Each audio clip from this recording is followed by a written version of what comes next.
Welcome back, everyone. Hope you guys are doing great. Today I'm working on this David Brown 25 vintage tractor. Um, it's petrol, and the starter I believe is given up. It's been out of action for 2 weeks.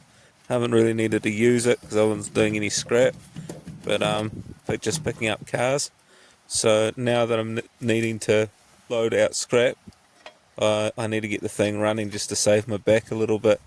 So I've found the starter motor off a Crop Master that I was trying to sell complete because it was a nice tractor. But when the steering box blew in this thing, I stole the steering box out of it, and I've just kept it as a good parts tractor, even though it's a completely different model, and there is differences. Most of the bits are interchangeable, like the starter motor.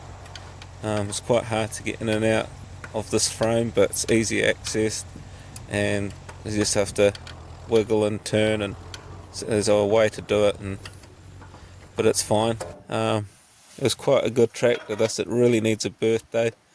I think it owes me about $400. I bought it at a farm clearance sale.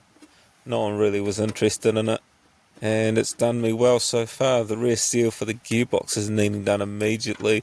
They should be fixing that too, but I'll do that some other day when I give it a birthday. But it probably won't happen for a week or two, but just letting all the fluid out of the gearbox. Just have to keep topping it up. But yeah, it's a good tractor, this. I just need to get it up and running again. Hopefully it is the starter motor, because it's a 12 volt system. Well, a 6 volt system, sorry. And I'm using a 12 volt battery. I think I've just fried the starter motor, because if you barrel them over too much, I was told that you can burn them out. So I believe that's what's happened. It was running fine and then just sat for a few days and then wouldn't start up. So sort of puzzled me, because all the wiring in here is all just brittle and breaking away. I need to look into that as well. And there's some things being taped up and not in use. I know the starter switch actually failed on it too, so that was kind of annoying. And with this new starter I'm putting in, it's got a starter at the back of like a sort of cable pull, instead of just a pull start switch that this has got on currently. So I'll have to start it externally, but it is until I put a choke cable to sort of up by the cockpit so I can pull start it. But I think just for now I'll start it externally if this thing's going to work. I know on the Crop Master I had to tap it a few times for it to engage, but hopefully it just runs perfect on this thing, who knows. But yeah, I'll get this thing on and then have a look at this wiring and try and figure it out. So the wiring is all, see that's the pull there, just to pull start it, and that's the cable for the coil to the Dizzy, and that's a mess. I have to fix that.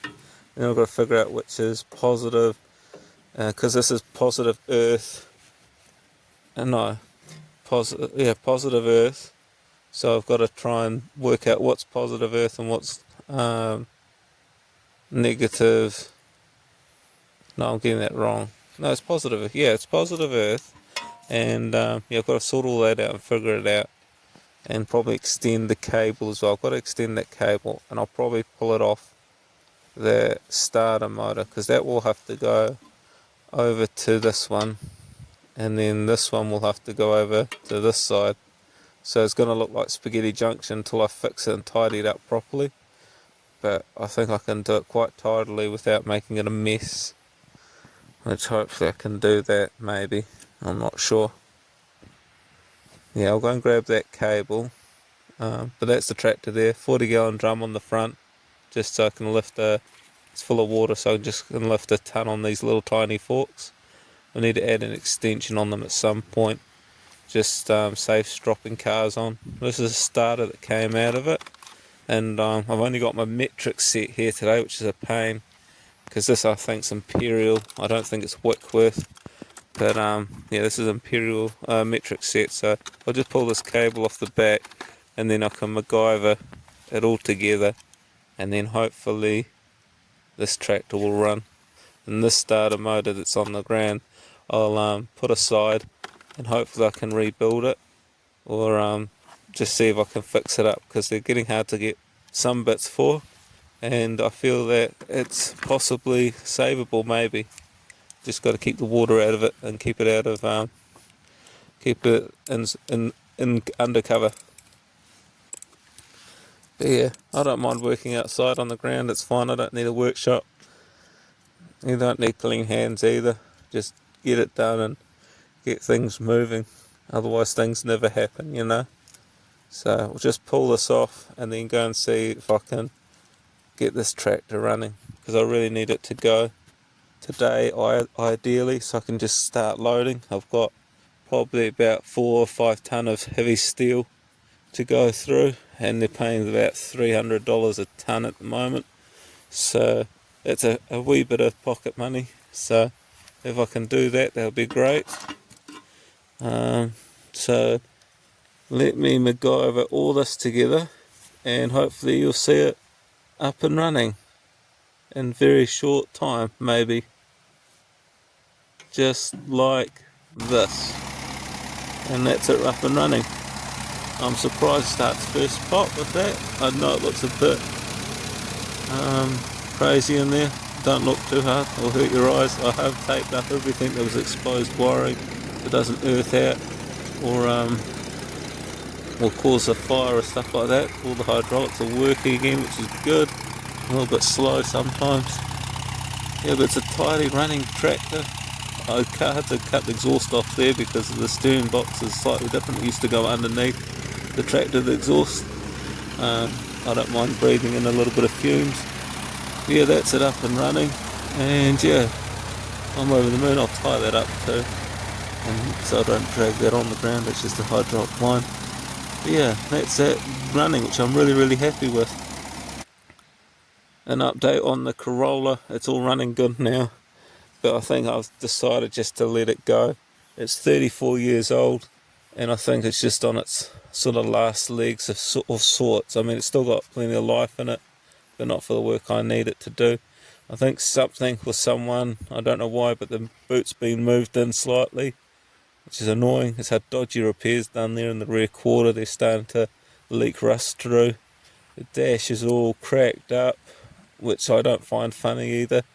And yeah, I think I'm just going to move it on and just see if I can get good money for it now, or just scrap in a few weeks.